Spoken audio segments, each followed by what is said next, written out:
Imagina perder al amor de tu vida, criar a tu hija solo y años después, creer que por fin has encontrado a alguien que comprende tu dolor, solo para descubrir que estás abriendo la puerta a tu propia destrucción. Cayo Andrade era un respetado policía, viudo y un padre devoto. Cuando conoció a Mónica pensó que era un nuevo comienzo, pero esa mujer tenía algo en la mirada que nadie más vio excepto una niña. Y cuando decidió irse, ella le disparó.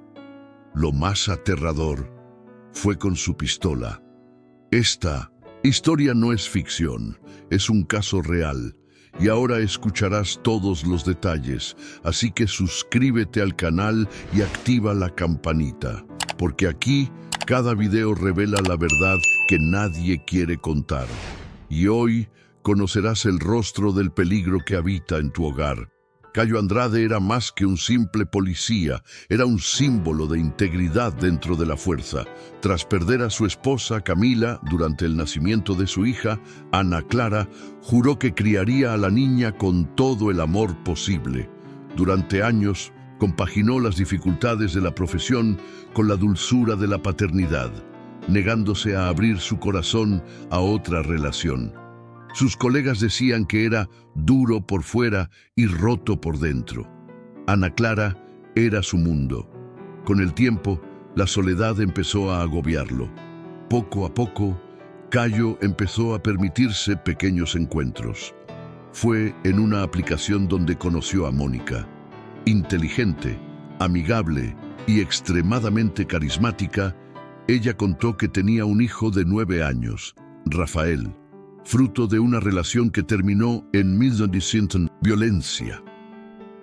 Cayo se identificó con su historia de dolor y nuevos comienzos. Pensó que por fin había encontrado a alguien que entendía lo que era perder. El acercamiento fue rápido.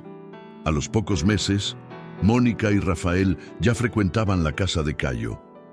Él estaba fascinado con la relación que Ana Clara intentaba forjar con su nuevo hermano. Pero había algo extraño. Rafael era retraído y Mónica parecía controlarlo todo a su alrededor. Era de esas mujeres que sonreían mucho, pero no con los ojos. Empezaron a aparecer pequeños episodios de celos disfrazados de celo. Aún así, Cayo se casó con ella. La ceremonia fue sencilla y discreta, pero marcó un nuevo capítulo en la vida familiar. Sin embargo, para sus amigos cercanos, algo en la expresión del policía pareció cambiar. Estaba más retraído, distraído, y comenzó a distanciarse de sus antiguos compañeros de patrulla. Era como si se hubiera sumergido en algo de lo que no sabía cómo salir. En los primeros meses después de la boda, Mónica empezó a mostrar otra faceta. Celosa, invasiva y con arrebatos emocionales inesperados, acusaba constantemente a Cayo de seguir amando a su difunta esposa. Revisaba sus cosas, armaba un escándalo ante la menor razón y manipulaba a Rafael para que le sirviera de espía dentro de la casa. La relación que parecía un nuevo comienzo se convirtió en un campo minado. Cayo intentó mantener la paz, creyendo que Mónica necesitaba tiempo para adaptarse a su nueva familia. Pero Ana Clara empezó a mostrar signos de sufrimiento. Silenciosa, ansiosa y con un bajo rendimiento académico, le confió a su abuela paterna que no se sentía segura con su madrastra. Dijo que Mónica le gritaba cuando Cayo no estaba y que Rafael la observaba como si supiera que no podía decirle nada. Un día, Cayo llegó del trabajo y encontró a su hija encerrada en su habitación, temblando. Dijo que su madrastra la había agarrado fuerte porque no lavaba los platos. Cuando Cayo confrontó a Mónica, ella lo negó entre lágrimas, diciendo que Ana se lo estaba inventando para separarlos. Cayo no sabía qué creer, pero en ese momento, algo en su interior empezó a cambiar. Empezó a dormir armado. Su relación se deterioró. Discusiones constantes, acusaciones de engaño y un ambiente tenso se apoderaron de la casa. Mónica empezó a enviar mensajes amenazantes, diciendo que se sentía perseguida, e incluso fingió desmayarse delante de los vecinos. Cayo buscó ayuda de un terapeuta policial, quien le dijo claramente: «Estás viviendo con una mujer inestable. Sal de aquí mientras aún estés a tiempo». En los últimos meses de su vida, Cayo le confesó a un compañero soldado que tenía miedo. Dijo que sentía que Mónica era capaz de algo extremo. Había iniciado el proceso de separación amistosa, pero quería proteger a sus hijos. Mónica, al enterarse de esto, cambió radicalmente su comportamiento. Se volvió dócil, cariñosa y volvió a usar el lenguaje de una familia unida. Fue una actuación. Se dio cuenta de que su arma reglamentaria ya había sido manipulada 2 veces. Pegó una pequeña pegatina invisible en el cargador y luego descubrió que lo habían quitado y vuelto a colocar. No se lo dijo a nadie, pero guardó la pistola en un lugar más alto del armario. Aún así, algo le decía que el peligro estaba en su propia casa y que la estaban vigilando. Ana Clara empezó a dormir con la puerta cerrada. Una noche escribió en su diario: «Hay gente en casa enferma y papá no se dio cuenta». En la escuela, los profesores reportaron un comportamiento retraído. Su padre intentó proteger a su hija, pero se sentía emocionalmente atrapado. Mónica dijo que si la abandonaba, se suicidaría o haría algo peor. El día del crimen, Cayo había discutido con Mónica por la mañana. Pasó horas en la comisaría, preguntándose si no sería mejor irse de casa un rato. Por la noche, regresó. En medio de otra discusión, se oyó un disparo. Mónica llamó a la policía gritando: «Me dijo que disparara, me puso el arma en la mano, era él». Pero los peritos descubrirían algo completamente diferente. El equipo forense llegó al lugar del crimen minutos después de la llamada.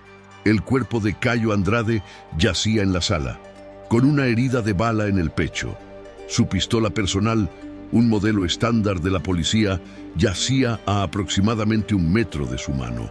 Mónica, temblando, seguía gritando frases incoherentes, repitiendo que él le había obligado a usar el arma, y gritó: «Dispara ahora». El equipo grabó la escena, pero no había indicios de forcejeo. En la comisaría, Mónica reforzó su versión de que Cayo estaba en pánico y quería morir. Dijo que la manipuló para cometer el acto y que no tenía control. Pero los investigadores se sorprendieron por la calma que siguió. Una mujer, supuestamente en shock, pero con frases muy bien articuladas y un tono de voz que oscilaba entre la víctima y la excusa. El fiscal solicitó un análisis completo del arma. El informe balístico lo confirmó. Solo las huellas dactilares de Mónica estaban en la empuñadura de la pistola. La distancia del disparo también fue sorprendente. No fue a quemarropa. El disparo se realizó a casi 2 metros de distancia. La trayectoria de la bala indicaba que ella estaba de pie, apuntando. No hubo resistencia por parte de la víctima ni señales de defensa. Era como si Cayo no hubiera esperado el disparo. O peor aún, como si ya supiera que iba a morir. Durante el examen toxicológico, encontraron rastros de un sedante suave en su organismo, lo que indicaba que sus reflejos podrían haber estado alterados en el momento del tiroteo. Esto hizo saltar las alarmas. Mónica pasó de ser una posible víctima de un colapso a sospechosa de una ejecución a sangre fría. Pero fue un testigo inesperado quien cambiaría el curso de la investigación, la pequeña Ana Clara. Cuando la trabajadora social llegó a recoger a Ana Clara, estaba sentada en el pasillo de la casa, abrazada a su diario. La niña, de tan solo 11 años, no dijo ni una palabra, pero cuando la llevaron a casa de su abuela, empezó a escribir páginas y páginas de relatos de lo que sucedía en esa casa. «La mamá de Rafael no me quiere», decía una frase. Habla sola por las noches y mira a papá como si fuera a desaparecer. El diario revelaba meses de terror psicológico. Mónica insultaba a la niña en voz baja, la encerraba en su habitación cuando Cayo no estaba y decía que el mundo sería mejor sin él. Ana describió escenas en las que Rafael se quedaba quieto mientras su madre le gritaba a su padre, como si estuviera aturdido. Un pasaje aterrador decía: le enseñó a Rafael a no llorar nunca. Decía que solo lloran los débiles.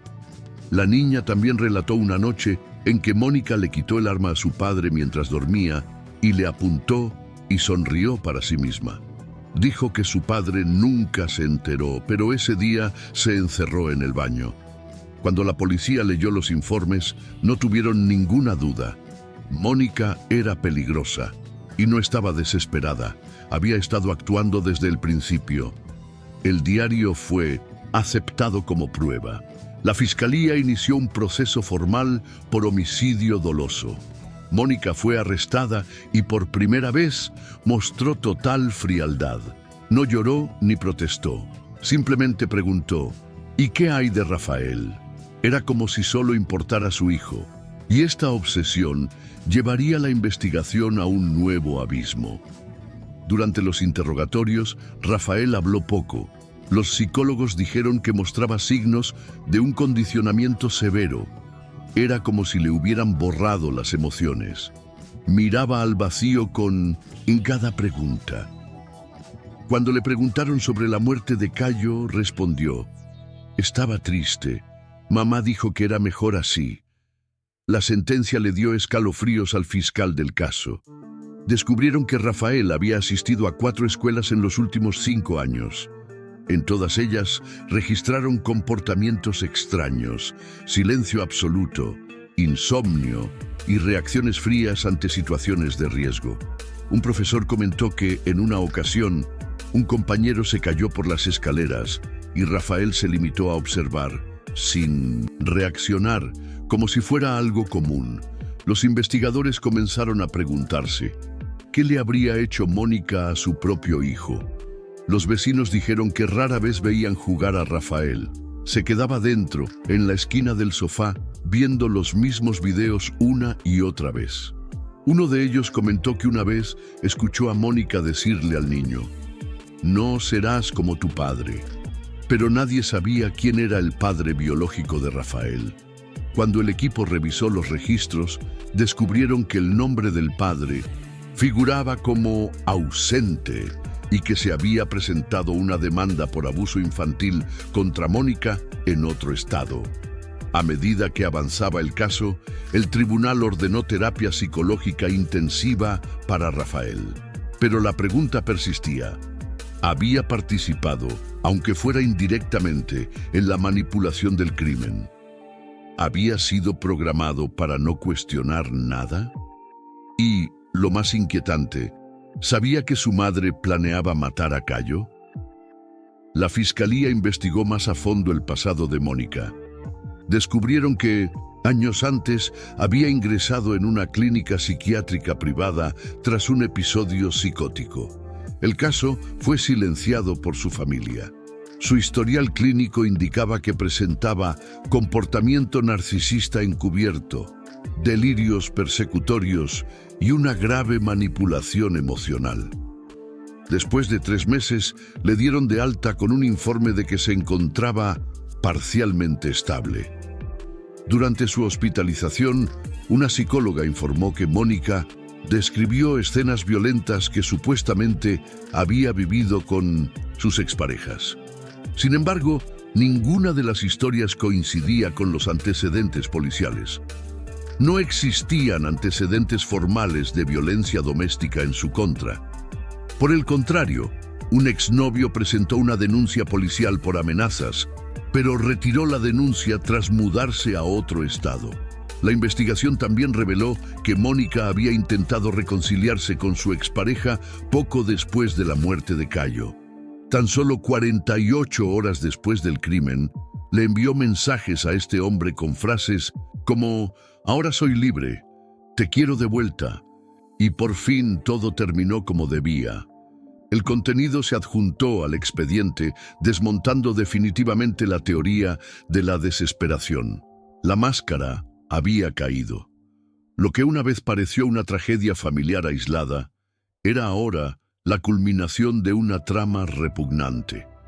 Un ciclo de manipulación, engaño y, al final, asesinato. Y la sentencia estaba a punto de ser dictada. El juicio de Mónica Andrade fue uno de los más seguidos de los últimos años. La defensa alegó inestabilidad emocional, intentó desacreditar el diario de Ana Clara e insinuó que Cayo era un hombre emocionalmente inestable y violento. Pero la fiscalía fue implacable. Presentaron los informes, las capturas de pantalla de los mensajes, las historias del pasado y, sobre todo, el testimonio de la hija del policía. Ana Clara, quien acababa de cumplir 12 años, testificó con firmeza. Dijo que no quería venganza, pero que su padre necesitaba descansar en paz.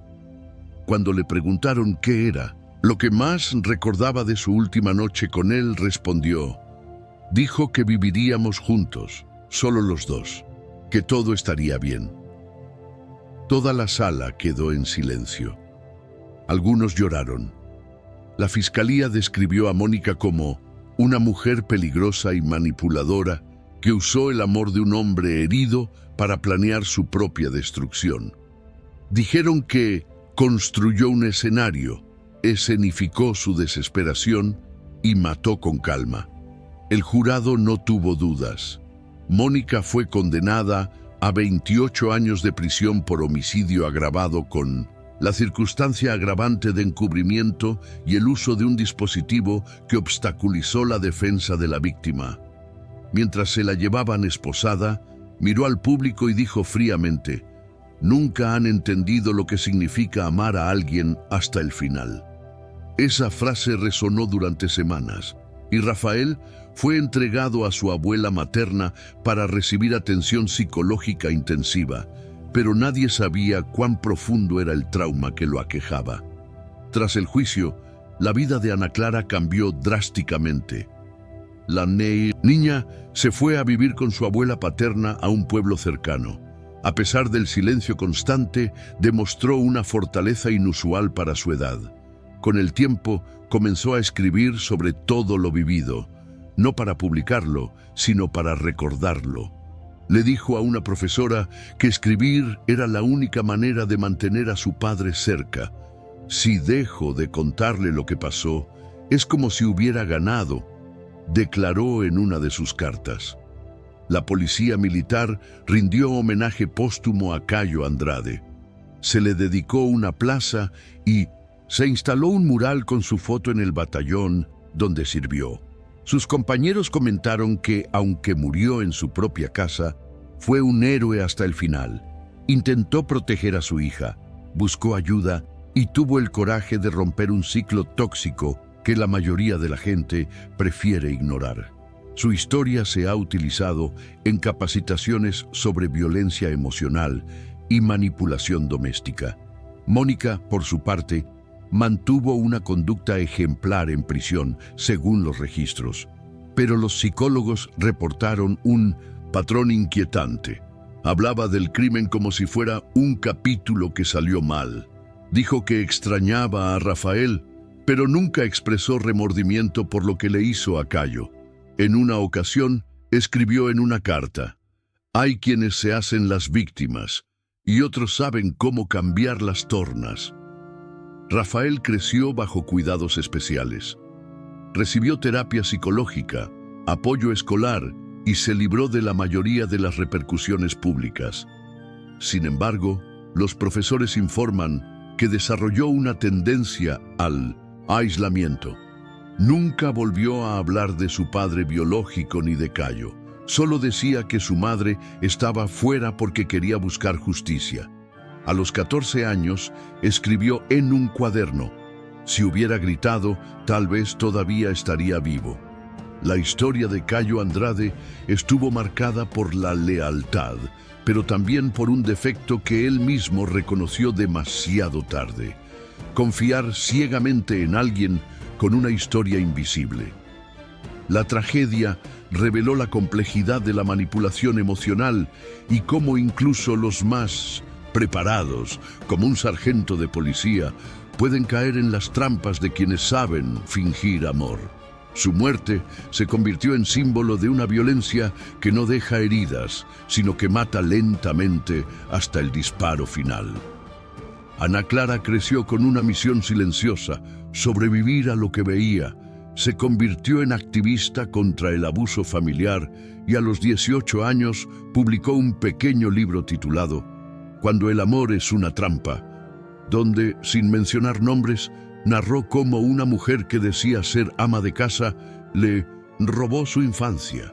En las entrevistas no se presenta como víctima, sino como sobreviviente. Dijo que su padre no murió en vano. Dejó una advertencia.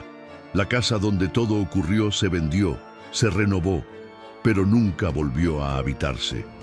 Los vecinos dicen que nadie puede quedarse allí mucho tiempo, que por la noche el silencio es demasiado extraño, que las luces parpadean solas y que el único sonido recurrente es el susurro de un niño. No te fíes de ella. Si esta historia te puso la piel de gallina, suscríbete al canal y activa la campanita, porque aún hay muchas verdades como esta esperando ser reveladas.